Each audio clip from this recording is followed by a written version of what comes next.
Semen is of an extraordinary level of potency. It is one of the most potent things if you know how to use it. Can it be transformed into a different level of function? Absolutely. This can be scientifically established. How important is a man's semen for physical, mental and spiritual well-being? Can wasting our semen damage us spiritually? Well, semen is the basis of your physical existence, whether you're a man or a woman. You have come into existence because that is 50% of the ingredient. Yes? Well, we have skin, we have epithelial cells, we have hair, we have many other aspects of body, heart, liver, kidney, so many things. All these cells are of a certain potency in their own way. But semen is of an extraordinary level of potency, it can create a whole new life. Well, today you can take an epithelial cell and do a lot of things in a laboratory and maybe we can clone you, all right? So the potential is here also, but it is not in the same dynamics as it is in a cell, which you're referring to as semen. So in the yogic culture, this is called as virya. Virya also refers to what you call as vajra, which means stability, or diamond, which is the hardest thing. So in the human body, virya is considered to be like vajra. That means it is one of the most potent things if you know how to use it. Well, how to use it means you can use it to produce a child. That's one thing.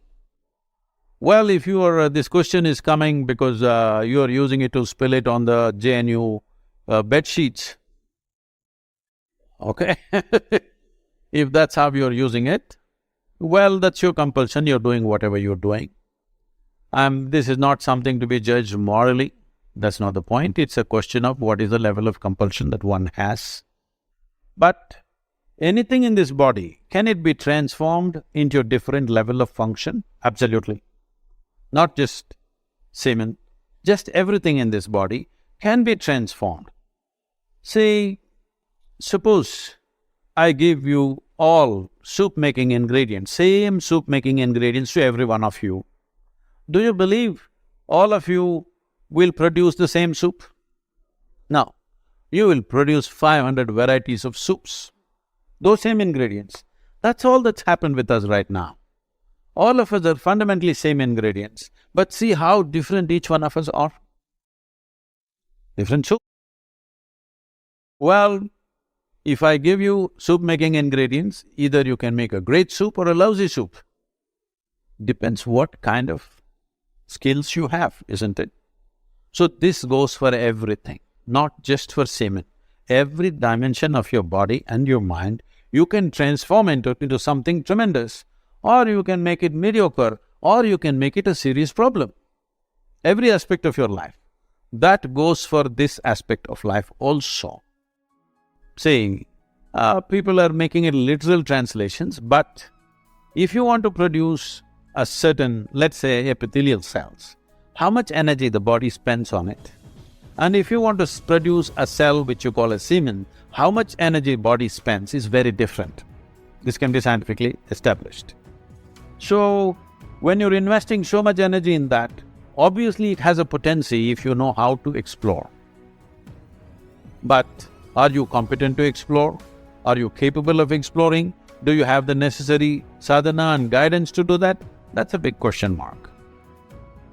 There are 100, 200 dreams going on, parallel dreams. So after 2 weeks of dream yantra, everybody absolutely still. It's a fantastic process to take the dream yantra home.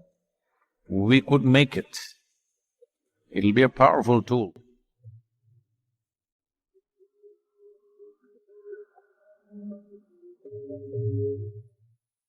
Say this dream yantra, maybe dream machine sounds better. Dream yantra is something that we created When we had people for a 90-day program, this was in United States, so at this time, when I saw that after, lot of sadhana through the day, from morning 5:30 on, it's on. So then I walked into the hall one day in the night and I just saw everybody was sleeping peacefully. I didn't like it. They're supposed to be working upon themselves. The thing is, sleeping peacefully means if you've reached a state within yourself where you're beyond these things, then you must sleep peacefully. You still have a lot of troubles and you're still sleeping peacefully, that's not a good idea because you'll carry your trouble for the rest of your life. Then I said, let's do this. It took a couple of weeks to prepare this, and it took another few weeks to get them engaged with it. And then everybody started having violent dreams, at great speed. Simply, in a night, there are 100, 200 dreams going on, parallel dreams going on.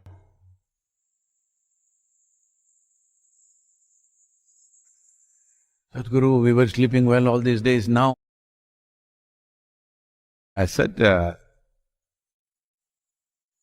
I am not a tranquilizer. I am here to awaken people, not to put them to sleep. Because you can never genuinely meditate if you don't expend these things. When you sit like this, dreams are going on. You need to expend. There is only a certain amount of data. If you run it at a great pace, then you will see when you sit next time, there's not much data, simply it's there. So after 2 weeks of dream yantra, everybody absolutely still. It's a fantastic process. At that time, I said we will make it and give it to people to take it home. But then, capability comes at one point, wisdom comes a little later. Then I saw that unless we have at least a minimum of 1 week, preferably a fortnight, that they must come and stay here, we must monitor them, that they run through the worst part of the dreams, and before they take it home, they are little more. Not a flood is flowing gently. We must get them to that place before they take it home. Otherwise, if the situation is not conducive, people around you don't understand what's happening with you, then there's no point doing very intense things. So when you and many others are ready for something like that, let's say a fortnight of process to take the dream yantra home, we could make it.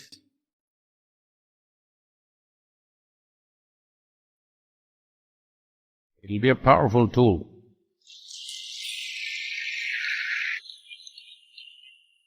These are kind of sadhanas which individually we can set forth for anybody even without the dream yantra.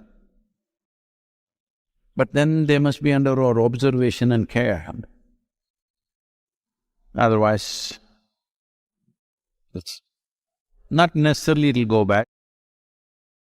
When you drive at high speed, you must be on a road where some stupid cyclist won't take a U-turn. Hello? Yes or no? If that guy takes a U-turn, it's a small thing. You may be driving a car, he's just on a bicycle. But terrible things will happen, both for you and him and for everything. So, if you want to drive at that pace, you must be at least for some time on a clear highway. So, when you're ready for something like that, we can think about. The whole experience of your life, in a certain way, is a dream. In Anadi, we created a dream machine. So we hasten the dreams 100 times over than normal. We are not touching your prarabdha karma or the allotted karma. We are only going for the warehouse of karma, the sanchita karma. Because the substance that is necessary to find one more womb has been taken away. But this body is perfectly fine. That means we've destroyed your future.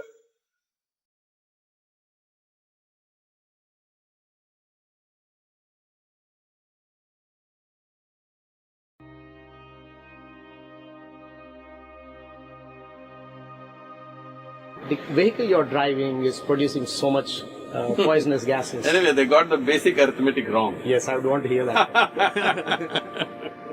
The vehicle I'm driving, is it legal? It is. Mercedes openly advertises the G-Wagon that I'm driving, Mercedes openly advertises it. It's a legal vehicle cleared by the government of India. It is a Euro 5 emission standards, it's the highest emission standard on the planet. On the planet, yes. So if I have broken the law, tell me, ban the vehicle, I'll drop it here and take something else and drive. But any of them, we thought it's 7,000 kilometers, already it's 4,700, only 40%, probably will cross 9,000 kilometers for all you know. 9,000 kilometers in 30 days. Every day I'm doing a minimum of 10 to 12 interviews and meetings and on the road, stopping wherever people want me to stop, this. Ask any one of them to do it.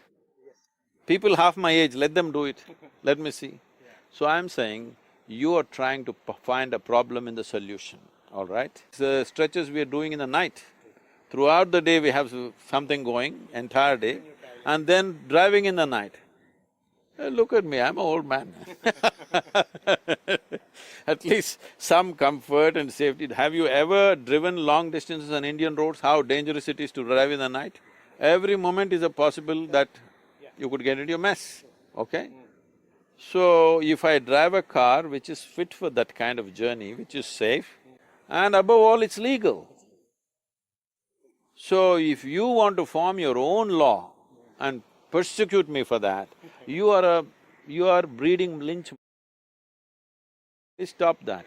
Let's make this into a law-abiding nation, okay? I want all of you, those of you who are, going like this, I want all of you, it doesn't matter you don't like me. It doesn't matter because you don't have to marry me, nor do you have to take me as a guru, all right? You don't have to do any of those things, please give a missed call. Because this is for the future of this nation and for our children, and I'm sure somewhere deep within your heart, even for you it matters. Please do that. Say some more nasty things about me, but make sure the nation gives missed calls. So, in a sense, are you saying, sir, that the 28,000 kilotons of gases or whatever that this journey is supposed to emit are the best bad gases that will be produced because the purpose is something much grander? No, I wouldn't say that. Anyway, they got the arithmetic all wrong. Yes. They said some 8 lakh trees you have to plant. No, it's actually some 2,500 trees. Anyway, I already told you, we planted 32 million trees. Now I have signed MOUs for 50 crore trees here and 25 crores in this thing, and all the government lands in Tamil Nadu, openly the Chief Minister declared, Sadhguru, we will give it to you, you plant how many ever you want. So compensatory action will be done, but anyway, if that is a test vehicle. If I am not driving, somebody is testing out. It's going to be out there anyway. Anyway, it's going to be out there. And the Mahindra vehicles are also used vehicles. My vehicle has already done 30,000 kilometers. Mahindra vehicles also used vehicles, all given to us for 30 days of usage. We did not buy any of them, all of them given to us as this thing. It is wonderful, the industry is looking at it like this. Though they know when we pass ecological laws, it may hit them. In spite of that, they're sponsoring. Usually they will never sponsor anything ecologically related stuff because it always goes against them. Now they're sponsoring it. Should you not appreciate that? Mathematics is supposed to be an exact science. Except, of course, for a media outlet. They practice a special branch of mathematics known as malicious mathematics. Never heard of it? Don't worry. We are here to give you an introduction to this convenient set of tools. There is no better way to learn than by example. So, let's get started with one. Let's find out how many trees we have to plant to compensate for the vehicle emissions from 30 days of Rally for Rivers. What does malicious mathematics say? 8 lakh trees. 8 lakh trees. What does regular mathematics that everyone uses say? 2,500 trees. Why is there such a difference? Let's find out. Total carbon dioxide emission of all rally vehicles, 33 tons. How much does carbon dioxide does a tree in tropical climate absorb in a year? Malicious mathematics say 12 kg. Normal mathematics says 158 kg. What are the scientific references for the normal mathematics figure? Several ecological studies. What are the scientific references for the malicious mathematics figure? Never mind. Let's move on, shall we? The rally is a 30-day drive. So how many days worth of carbon dioxide absorption for a tree should we consider? Say 30 days. Malicious mathematics says 1 day. Why? Never mind. Why? Never mind. And thus, we have the final answer. According to malicious mathematics, 8 lakh trees need to be planted to compensate for the emissions from the river rally. In the real world, we actually need 2,500 trees.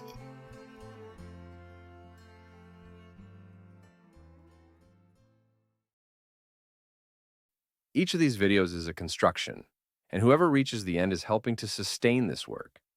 If this content resonated with you, leave a comment, share it, subscribe, and of course, give it a like.